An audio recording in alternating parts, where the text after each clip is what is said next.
Miss Janhvi, तुम्ही आज माझी ज्या पद्धतीने काळजी घेतलीत ते बघून मी खरंच ओव्हरवेल्म झालो. काही मोमेंटसाठी तर मी विसरूनच गेलो की मी अनाथ आहे. अशा प्रकारची काळजी मला आजवर कधीच मिळालेली नाही. त्यासाठी तुम्हाला मी जितकं थँक्यू म्हणेन तितकं कमीच आहे.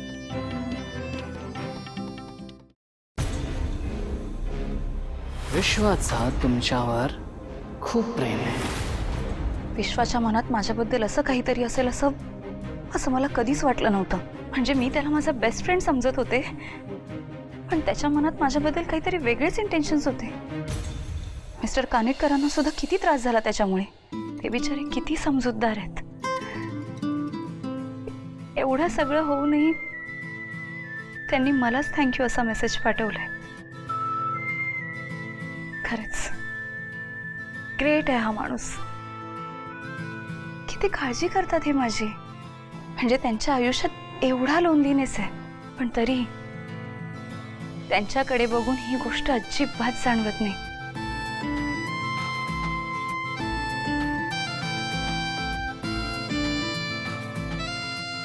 खरंच मी खूप लकी आहे. मिस्टर कानेटकरांसारखा माणूस माझ्या आयुष्यात आलाय.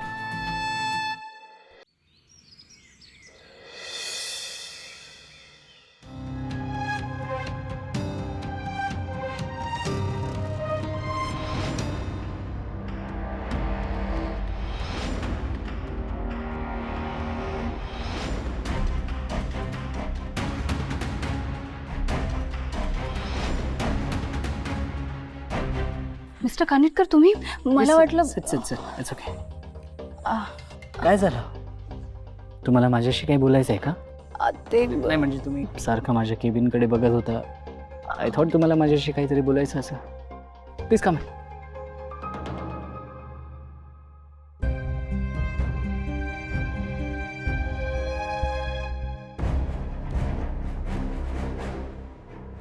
Yes miss Janhavi, tell me, काय झालंय?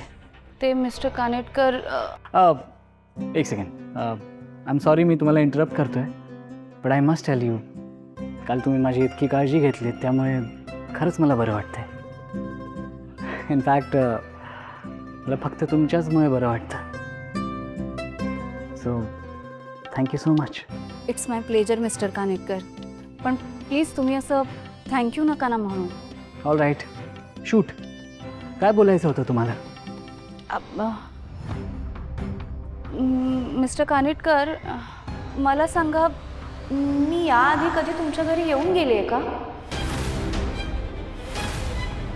सांगा ना मिस्टर कानेटकर, मी याआधी कधी तुमच्या घरी येऊन गेले आहे का? कालच आला होता तुम्ही, राईट? आय मीन टेक्निकली तुम्ही घरी आला होतात असं मी म्हणू शकणार नाही, कारण तुम्ही बाहेरच्या बाहेरच निघून गेला होतात. So no. बट काय झालं आहे, म्हणजे असं का विचारताय तुम्ही? Any problem? नाही, म्हणजे मला ॲक्च्युली काय वाटतंय ना हे मला सांगता येत नाही आहे, कारण माझं मलाच कळत नाही आहे की नक्की माझ्या डोक्यात काय विचार येत आहेत. पण ना कुठेतरी स्ट्रॉंगली सारखं वाटतंय मी याआधी तुमच्या घरी येऊन गेले. मिस जान्हवी, मला माहिती आहे तुम्हाला असं का वाटतंय. Please have a seat.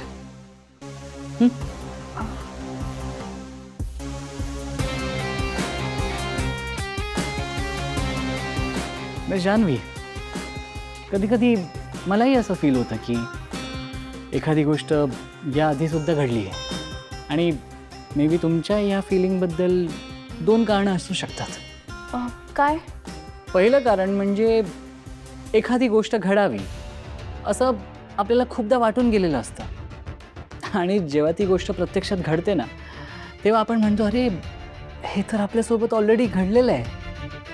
म्हणजे ते यासाठी होतं कारण आपण आपल्या मनात ते अनेकदा इमॅजिन करून झालेलो असतो.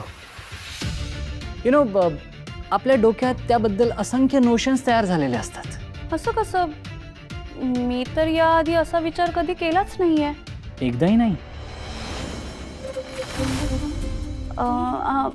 आणि मिस्टर कानेटकर, दुसरं कारण काय असू शकतं? दुसरं कारण म्हणजे आपण एखाद्या व्यक्तीला पहिल्यांदाच भेटतो, पण आपल्याला असं वाटतं की ती व्यक्ती वर्षानुवर्षापासून आपल्या ओळखीची आहे. अशी गोष्ट जागेबद्दलही वाटू शकते. I don't know, I mean may be तुम्हाला माझ्या घराबद्दल काहीतरी आपुलकी जाणवली असेल. आफ्टर ऑल मेन कारण काय आहे ते तुम्हाला स्वतःलाच विचारावं लागेल. मला नाही वाटत यातलं एकही कारण असेल.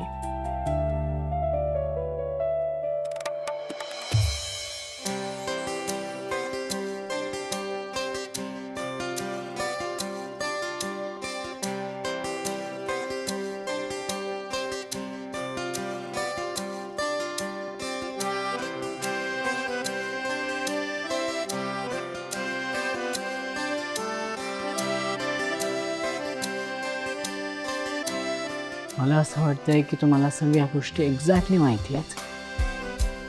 तुम्ही फक्त माझी परीक्षा घेत आहे. मिस्टर कानेटकर, आपण बाउंड्रीज क्रॉस करतोय का?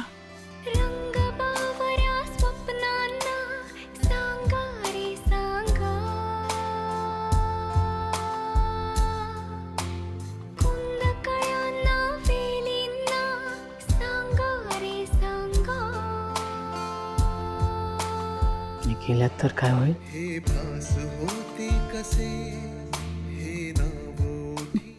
मला नाही माहित.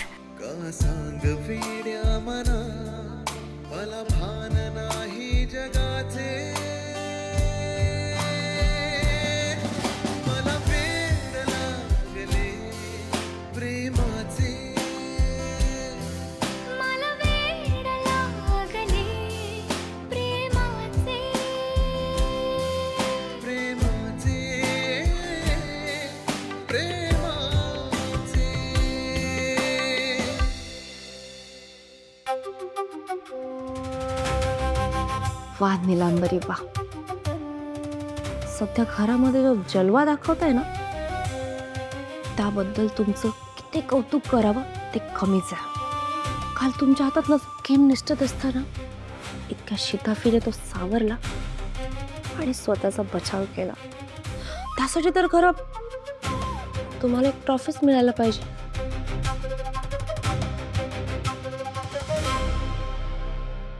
काल पहिल्यांदा तो सिद्धू माझ्या विरोधात असताना भावानं माझ्या बाजूने उभी राहिली. यापेक्षा चांगलं अजून काय असेल? माझ्यामुळे या नवरा बायकोंमध्ये नक्कीच वाद झाले असतील. या जोडीमध्ये नक्कीच फूट पडली असेल. पण आता गप्प बसून चालणार नाही. मला हे अंतर वाढवावंच लागेल. असं काय करता येईल या दोघांमध्ये आग लागेल